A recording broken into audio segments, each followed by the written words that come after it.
Bom dia a todos, a paz do Senhor Jesus, esteja no nosso coração.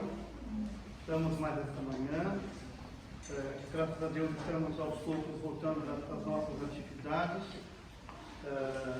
Com certeza cada um também está se adequando àquilo que é possível, não é? E assim nós estamos orando e louvamos a Deus, porque Deus tem nos dado condições de poder superar todas essas crises, todas essas dificuldades e fazer como Paulo diz, né? Combater o bom combate, terminar a carreira e guardar a fé. Isso é, enfrentar as crises, enfrentar as dificuldades, mas superá-las, principalmente visando a glória de Deus e olhando para o Senhor, que é o nosso Salvador. Amém? Amém. Louvo a Deus pela vida de todos que estão aqui. Também quero fazer menção da família que veio lá da Zona Sul para conhecer o trabalho aqui da Presbiteriana, né? Amém. Nós nos sentimos muito honrados pela presença de vocês. Deus abençoe, que seja uma manhã abençoada para vocês. Também os jovens que estão vindo aqui também, né? Da família aí, Jefferson, sejam todos bem-vindos. Uma alegria recebê-los em nome do Senhor Jesus. Amém. Amém. Quero convidar vocês a abrirem a Bíblia na carta de Paulo aos Colossenses, no seu capítulo 1, vamos ver no verso 13 a seguir. Colossenses, capítulo 1, do verso 13 ao seguir. Eu estarei lendo na versão NVI, na nova versão internacional. Se você tiver outra versão aí, vai ter palavras similares, mas o sentido sempre deve ser o mesmo, tá bom? Então eu estou lendo na versão da NVI e você pode me acompanhar aí. Então é Colossenses, capítulo 1, do verso 13 a seguir. Glória a Deus, hoje nós temos também uma manhã de ceia. Então nós queremos falar sobre a obra de Cristo, não é? Queremos definir a posição que Paulo nos remete, quem ele é, de fato, quem é a pessoa de Jesus, a redenção que ele trouxe, o que ele fez, a sua obra e como ele fez, como que ele realizou a sua obra, não é quem ele é, o que ele fez e como ele fez. É o que o texto vai dizer aqui de uma forma bem clara, bem explícita, tá bom? Então, repetindo para que você se localize bem aí, é Colossenses capítulo 1, do verso 13 a seguir, nos diz assim: pois ele nos resgatou do domínio das trevas e nos transportou para o reino do seu Filho amado, em quem temos a redenção, a saber, o perdão dos pecados. Ele é a imagem do Deus invisível, o primogênito de toda a criação, pois nele foram criadas todas as coisas, nos céus e na terra, as visíveis e as invisíveis, sejam tronos ou soberanias, poderes ou autoridades. Todas as coisas foram criadas por ele e para ele. Ele é antes de todas as coisas e nele tudo subsiste.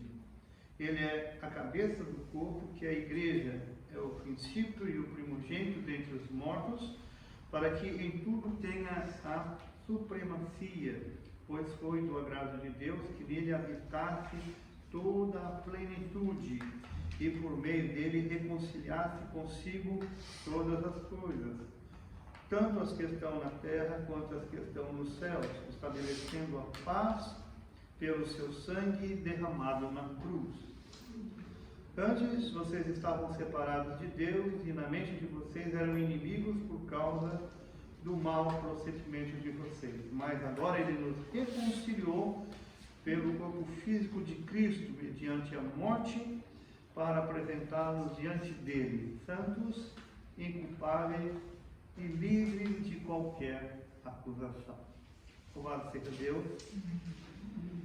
Amados, o resumo que Paulo faz aqui da obra de Cristo é fantástico, não é?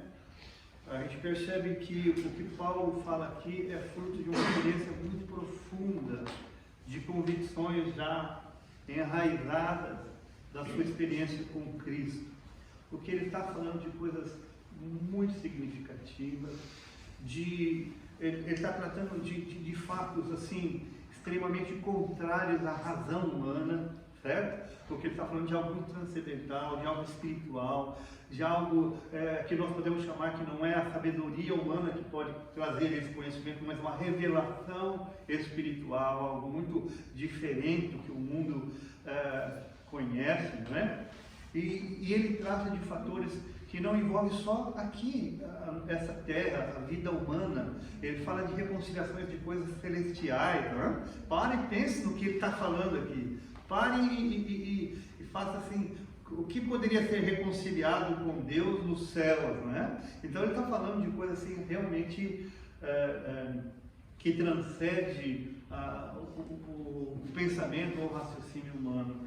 Ele está falando de revelações divinas.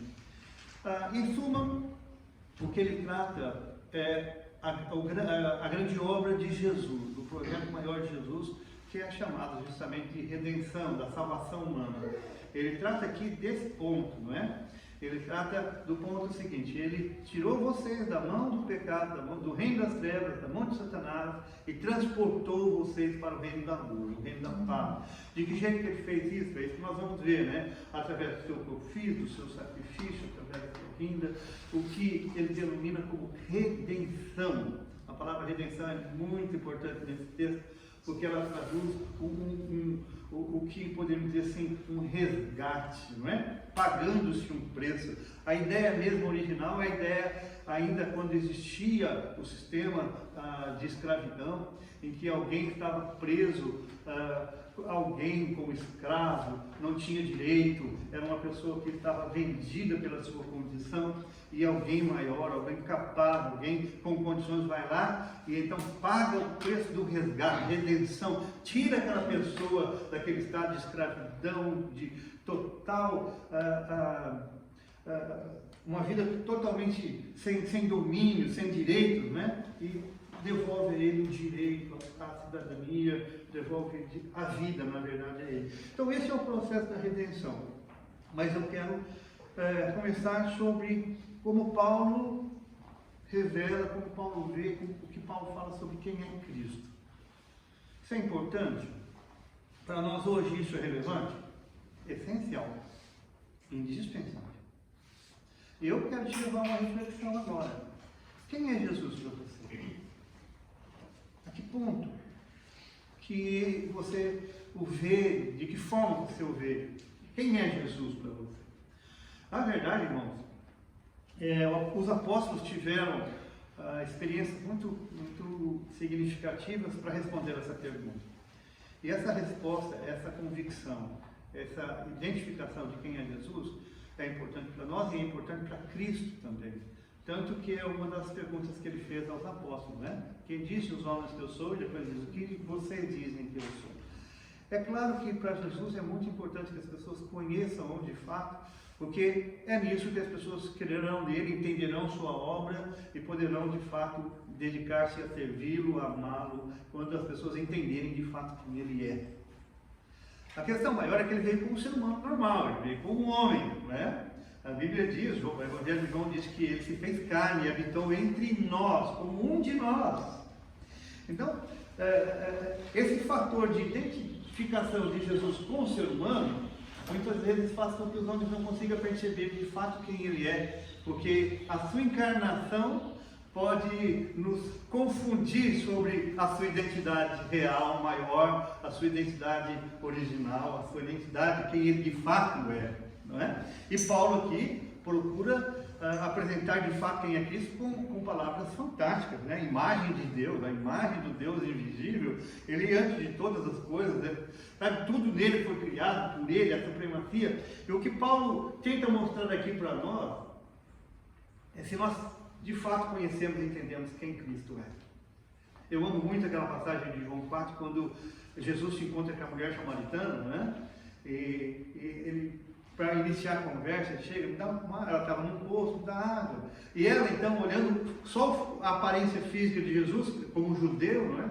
A intriga que existia entre judeus e samaritanos, então ela me identifica só como um homem judeu. É o que muitas vezes as pessoas fazem hoje, né? Assim, como é que você vem falar comigo? Eu sou samaritano, você é judeu, nosso povo não se... Ela quis dizer isso de uma forma cultural, não é? Como é que eu vou te atender? Às vezes é exatamente isso que acontece com o ser humano, com Jesus, quando o reino de Deus, quando o Evangelho chega nas pessoas, as pessoas não conseguem captar qual é a proposta do Evangelho, qual é de fato o objetivo real do Evangelho.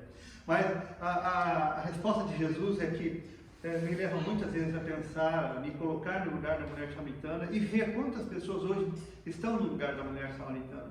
Quando Jesus responde para ela assim, se você soubesse com quem você está falando, se você soubesse com quem você está falando, você lhe pediria água e ele te daria água viva. Essa água que você bebe não mata a tua sede de fato. Amanhã você tem que voltar aqui e tornar a tirá-la. Mas se você beber a água que eu lhe der, nunca mais terá sede. Além do mais, rios de água viva fluirão do seu interior. Agora, quem é esse homem para poder falar isso? Gente, pare e pense uma coisa. Aparece um homem, pele, osso, carne, igualzinho a gente. E de repente, diz assim, eu sou o Cristo, o Filho de Deus.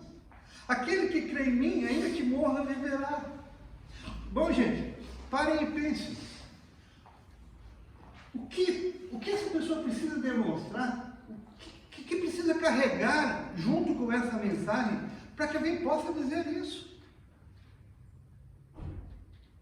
Se uma pessoa dentre nós falasse assim, ó gente, eu sou melhor que todos vocês, eu consigo fazer coisas incríveis, nós já teríamos muita dificuldade de assinar isso.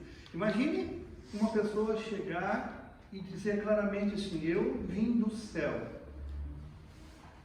Eu vim com a missão de salvar a humanidade. Aquele que não comer da minha carne, não beber do meu sangue, não entrará na vida eterna. São palavras carregadas de significado altíssimo. Agora, o fantástico é que os apóstolos que conviveram com Jesus, quando Cristo morreu, eles continuaram com a mesma mensagem. Porque houve uma comprovação do que aquilo que ele estava dizendo, de fato era real. Tanto que o Evangelho até hoje está aí, sendo proclamado ao mundo. E os apóstolos, que foram as pessoas que mais tiveram contato pessoal, que andaram com ele 3 anos aproximadamente, o que acontece? Eles se tornaram testemunhas vivas de tudo isso que Jesus disse sobre si. E isso é relevante para nós. E nós percebemos que os próprios evangelhos que procuram justamente mostrar ao mundo, porque os apóstolos, as pessoas que escreveram os 4 evangelhos, João, Mateus, Marcos, Lucas, alguns não foram apóstolos, nem discípulos diretos de Jesus, mas foram discípulos dos discípulos, viveram em contato com ele, né? Então o que acontece? Eles fizeram questão de dizer, gente, essa é a realidade, porque nós vimos. E o próprio Evangelho mostra como eles foram adquirindo isso aos poucos. Por exemplo, quando Jesus anda nas águas no mar da Galileia, e os apóstolos viram ele andar, o que eles falaram? Mas, meu Deus, quem é esse homem? Quem pode ser? Quem será que é? O vento ouve sua voz, o mar escuta. Eles começaram a perceber, porque Jesus não só disse que ele era o que ele é, mas os sinais que ele foi manifestando, as obras que ele foi fazendo, a vida do seu testemunho e o seu ensino que foi diferente de todas as demais do mundo todo. Você colocando e somando esses fatores, nós vamos chegar à mesma conclusão que o centurião, que foi responsável pela crucificação de Jesus, chegou. Verdadeiramente, este homem é o Filho de Deus. Está vendo? O que aquele centurião disse? Olha, tudo que ele disse era verdade. E não só aquele centurião.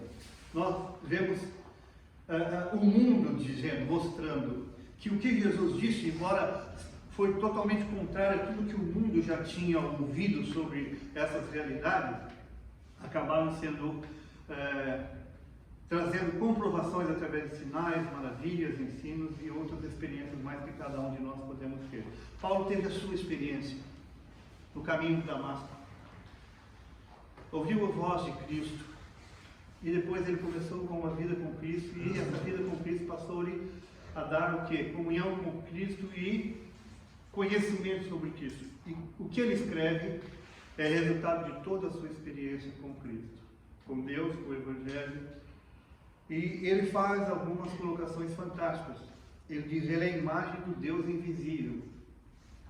A imagem é aquilo que se materializa, ele é a realidade do Deus invisível. Ele não está falando de uma imagem física, ele não está querendo aqui trazer uma ideia de idolatria, não é essa a questão. A expressão seria, ele é a revelação máxima.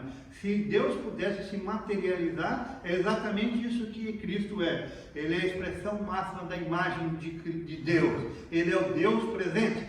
Falando o que a profecia dizia, o Emmanuel, Deus presente, Deus conosco. Porque quando diz o primogênito de toda a criação, ele não está falando que Cristo foi criado, não é essa a ideia, mas ele está falando da ideia da primazia. Ele é o primeiro de tudo, ele está em tudo. Se você pegar depois os demais versículos, vai ver que é isso que ele começa a dizer. Ele está acima de tudo, ele é o primeiro de tudo. Da criação, ele é o cabeça de tudo, porque todas as coisas foram criadas nele.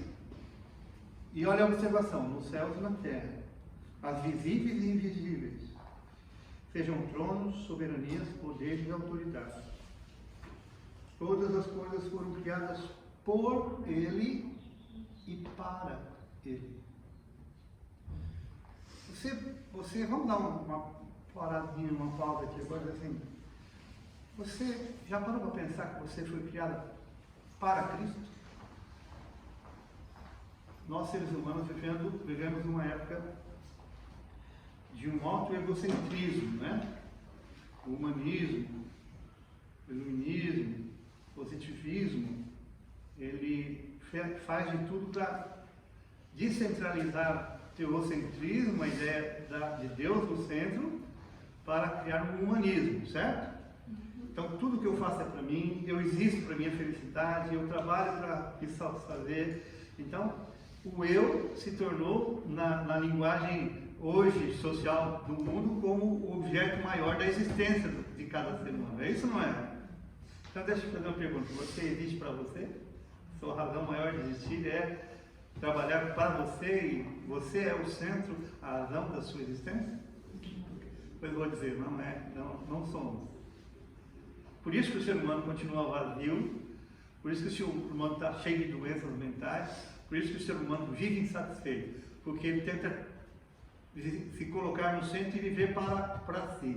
Ele não vai conseguir encontrar razão de vida, porque a nossa vida é um sopro, não é? E o que ela pode ter a mais? O materialismo, os prazeres tão momentâneos, mas depois vem problema, dificuldade da nossa limitação, que cobra de nós, como a Camila disse aqui, né? Nossos erros, nossas falhas, que nos diz como nós somos pequenos. Aí vem um vírus e mostra para o mundo que o ser humano é tanto limitado como se pôde comprovar. Mas quando você diz, eu existo para Ele, eu fui criado nele, por Ele e para Ele, você começa a encontrar uma razão real por que existir, por que viver, e vou dizer mais um pouquinho ainda, por que até morrer. Porque quando nós entendemos que Cristo nos criou, e o projeto dele vai muito além dessa vida, nós vamos entender que existe uma razão muito maior. Certo escritor disse, aquele que não encontra uma razão por morrer, não terá sentido para viver. Não é isso? E em Cristo nós encontramos tudo isso. E é isso que essa é a visão de Paulo sobre quem é Cristo. Se eu conseguir, se os homens entenderem isso, servir a Cristo vai ser uma coisa muito, muito tranquila, muito natural. Ser cristão vai ser algo prazeroso.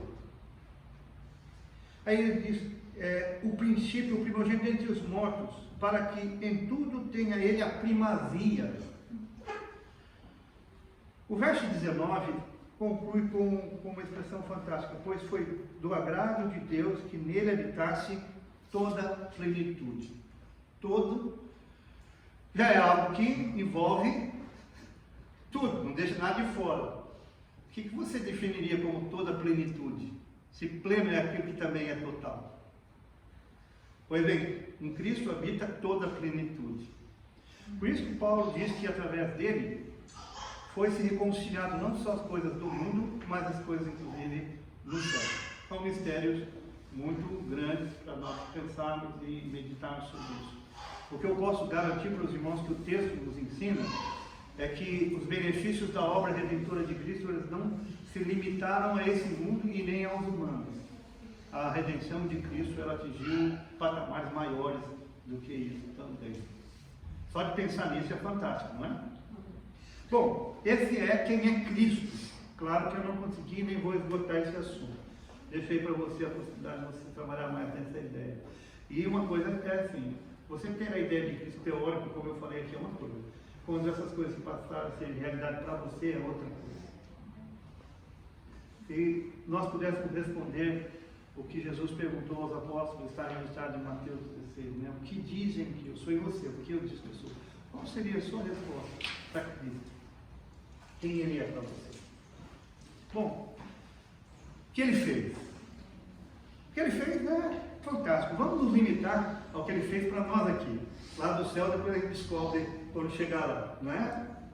Mas o que ele fez aqui foi justamente o que nós podemos dizer o cumprimento de Gênesis 3, né? De Gênesis 3. Quando Moisés escreveu Gênesis, ele fala da criação, fala da nomeação que Deus fez ao homem sobre sua responsabilidade administrativa, sobre o mundo e tudo que ele existe, e depois fala da queda. Mas na queda, logo que Deus vem e depara com Adão e Eva se escondendo e faz ali então uma oficialização da declaração da queda, ele faz uma grande promessa. Ele diz, olha, eu levantarei da semente da mulher que vai pisar na cabeça da serpente. Ele estava falando justamente da reversão do quadro que Satanás havia criado na humanidade. Tá? Ele está falando desse projeto fantástico, que é vencer o inimigo para libertar aqueles que foram escravizados. Por isso que é redenção. Nós estávamos falando quinta-feira aqui, né? Sobre justamente a ideia do valente. Lucas 11 faz uma história bem legal. Porque quando Jesus expulsa o demônio de uma pessoa que era muda, ela começa a falar, as pessoas se maravilham. Quem estava aqui na quinta-feira? Lembram disso? Lembram disso? Né? Aí as pessoas ficam maravilhadas, mas surgem 3 grupos, né? Os que não acreditam e dizem, é pelo maioral do demônio que ele faz isso. Os que falam assim, não vou dizer que é não, mas eu quero um sinal maior que esse. Me dá um sinal do céu para que eu acredite em ti. É aqueles que ficam em cima do muro, né? E que ficam tentando Deus para que aconteça algo maior. E os que creem, se eu expulso o demônio pelo dedo de Deus, é chegar a nós o reino do céu. Então, os que duvidam e justificam a sua incredulidade, os que ficam com dúvida e ficam pedindo um sinal maior, e os que acreditam e veem em Deus o poder, e veem em Cristo o poder de Deus. Mas ele, para mostrar que a justificativa dos incrédulos de que ele expulsava demônio porque havia um conluio, havia uma identidade dele com os demônios, ele explica uma coisa que tem muito a ver com o que nós estamos lendo aqui agora. Ele diz assim, um reino dividido contra si mesmo não prospera. Uma casa dividida contra si, ela cai. Tá? Ele diz, como é que Satanás pode estar dividido? Como é que eu poderia pertencer ao grupo de Satanás e expulsar ele? O seu reino estaria fadado ao fracasso. Aí ele depois continua o texto e diz assim, quando um valente bem armado guarda a sua casa, as suas propriedades estão seguras. Porém, vindo um que seja mais valente do que ele, o derrota, entra e pega os seus espólios. Lembra desse texto? Você leu comigo aqui, né, que ele nos tirou do império das trevas e nos transportou para o reino da luz do seu Filho. Pois bem, essa figura que ele fala dessa guerra é o que está aqui à boca de o que Cristo fez e quem ele é também. Porque ele fala de um valente, que é a questão de Satanás, que veio e escravizou os homens, a humanidade, através da desobediência. através do engano, da mentira. Ele é o pai da mentira. E é o que nós vemos até hoje. O mundo escravizado pela ação da mentira maligna, vivendo debaixo do pecado e vivendo uma vida triste, infeliz, abatida, deprimida, debaixo desse jugo pesado. Agora, esse Cristo que nós falamos que é o primogênito, que é o Senhor, que tem supremacia, é o Filho de Deus, é o Senhor, ele veio, se fez carne, e falou: agora, eu vou tirar essas pessoas. Então, o que veio no embate? E esse embate, eu não estou querendo igualar Cristo e Satanás, não, porque o poder de Deus e a glória de Deus não pode ser nivelado ao poder das trevas, sendo que até o próprio poder das trevas foi criado por Deus, não da forma que ele é hoje. Isso é, não há igualdade de potência. O que existe diferença de objetivos, propósitos e razões. E o que acontece? Nos atendo simplesmente na ideia do texto, o que ficou claro é que Cristo veio, derrotou Satanás, entrou no mundo para libertar os homens que estavam debaixo do seu jugo. E é isso que ele diz. Por isso que ele fala, ele tirou, ele transportou. E é por isso, irmãos, que eu digo, quando alguém está em Cristo, ele venceu, ele está livre do poder das trevas do pecado, porque na cruz do Calvário, Cristo o derrotou definitivamente. Amém. Olha que coisa fantástica, irmãos.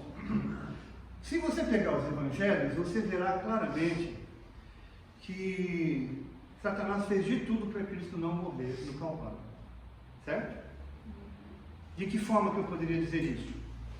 Lembra quando Herodes dá a ordem para matar todas as crianças na ideia de eliminar Jesus? Desde pequeno, né? A intervenção divina leva José e Maria com Jesus para o Egito, certo?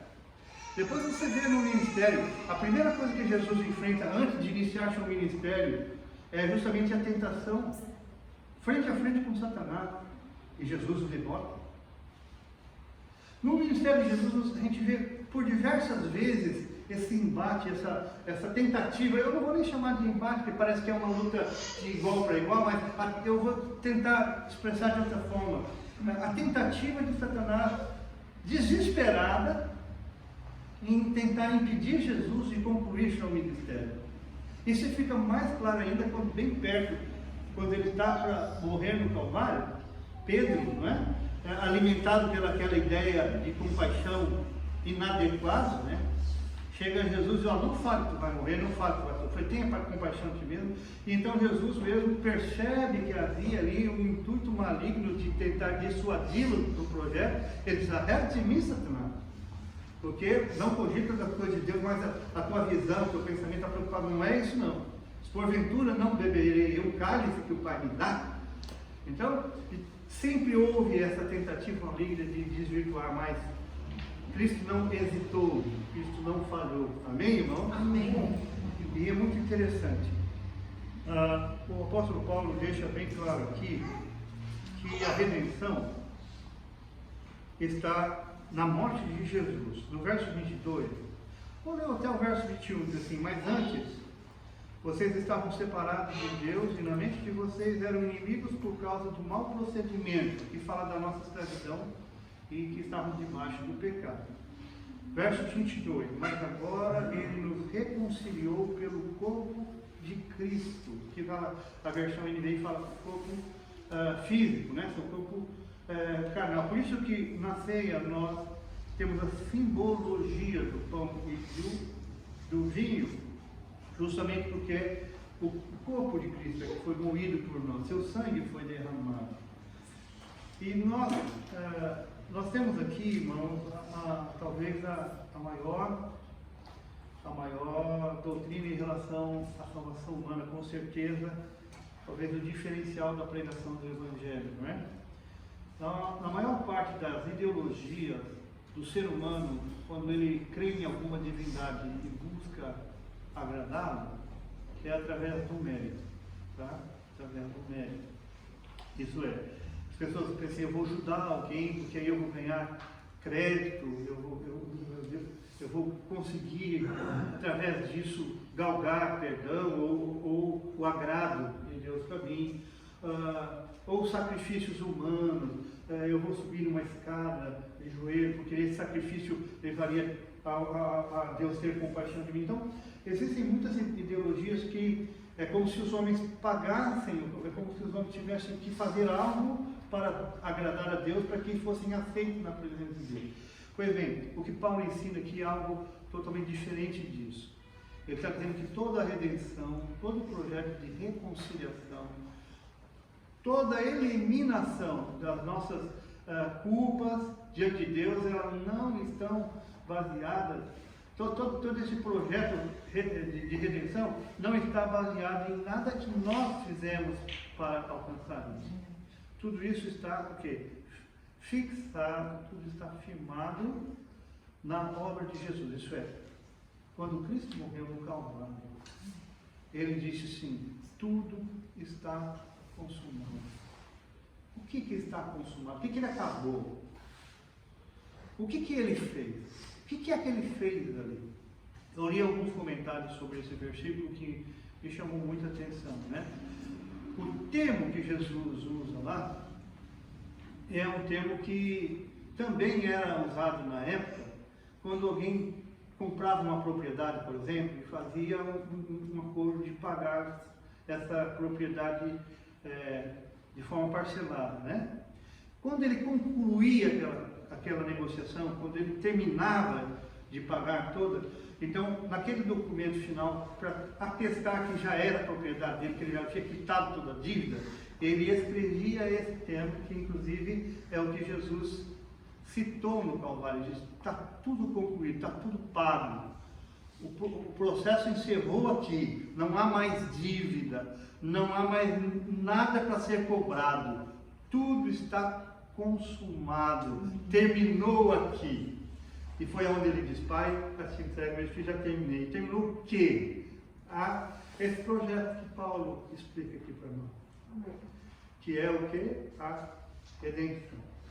Ele começa no verso 13 e vai até o 22 explicando sobre isso. Tudo tem a ver com isso. Ele nos transportou do império das trevas para o reino da luz do seu Filho. Amém. Amém, amado? Amém. Através do quê? Do Filho de Deus que veio. Venceu o mal, derrotou-o e no final ainda deu o seu próprio corpo como pagamento, como reconciliação. Deus nos ajude um dia a entender até o que é que foi reconciliado nos céus com essa obra maravilhosa de Jesus, não é? Então, não podemos assim determinar quão grande foi o resultado, quantos resultados fantásticos foram obtidos através da morte. Realmente, a morte de Jesus ela transformou não só esse mundo, mas muito mais do que podemos imaginar. Mas o que nós podemos garantir é isso. Hoje, nós podemos entrar na presença de Deus, hoje nós podemos ter comunhão com o Pai. Foi resgatado o nosso direito de filho, justamente por causa de Cristo. O escritor aos Hebreus diz assim, que como o véu do templo se rasgou, isso é, quando Cristo morreu, o véu que estava lá no templo em Jerusalém, que era o símbolo da separação entre a presença de Deus e os homens, aquele véu se rasgou de cima para baixo. Como não? Deixando bem claro uma mensagem aí, de que a presença de Deus agora se tornara acessível através de Jesus. Por isso que o escritor aos Hebreus diz assim: entremos agora com confiança, sem temor, com a consciência limpa, não é isso? Amém. Na presença de Deus, Aleluia. porque foi-nos aberto um novo e vivo caminho, Amém. que é Cristo Jesus, o nosso Redentor. Amém. Aquilo que for impossível para a lei, aquilo que foi impossível para nós através das obras, aquilo que foi impossível através da religiosidade, aquilo que foi impossível através de todos os outros métodos conseguidos, através de Cristo nós ganhamos, alcançamos, que é o direito da presença de Deus, que é poder nos tornar filhos de Deus, que é a reversão da queda que é a comunhão com o Pai, que é o encontro de novo com o nosso Deus, que é a vida aberta entre os céus e a terra, que é o abraço entre um pai amoroso com um filho que estava perdido. Amém, irmão? Amém. Em Cristo Jesus, nós somos reconciliados. Se o homem e a humanidade tiverem entendimento sobre isso, ele verá claramente que o Evangelho é mais do que uma história, o Evangelho é mais do que uma religião, o Evangelho é muito mais do que uma teoria, do que uma filosofia. O Evangelho é a única resposta que Deus deu ao homem. Amém. Olha. O Evangelho não é uma opção, é o caminho. Amém, irmão? O Evangelho não é uma vida melhor aqui somente. O Evangelho é uma recuperação total da integridade do ser humano. Por isso que Jesus disse: aquele que crê será salvo. Quem não crê já está condenado. Não tem outra opção. Não é? Aquele que tem um filho tem a vida. Quem não tem filho, não é que tem uma péssima vida, não tem vida. Portanto, meu querido, trabalhe bastante, tente amadurecer mais a sua experiência nesse sentido de quem é, porque se você tiver convicções de quem é Cristo, você poderá se relacionar melhor com Ele, entender melhor, inclusive a sua obra e o seu relacionamento com Ele. Paulo chegou a essas conclusões. Nós podemos também ter as nossas experiências e entender melhor quem é esse Jesus. Amém. Vamos colocar em pé nesse instante, vamos orar. Após a ministra da Feche seus olhos.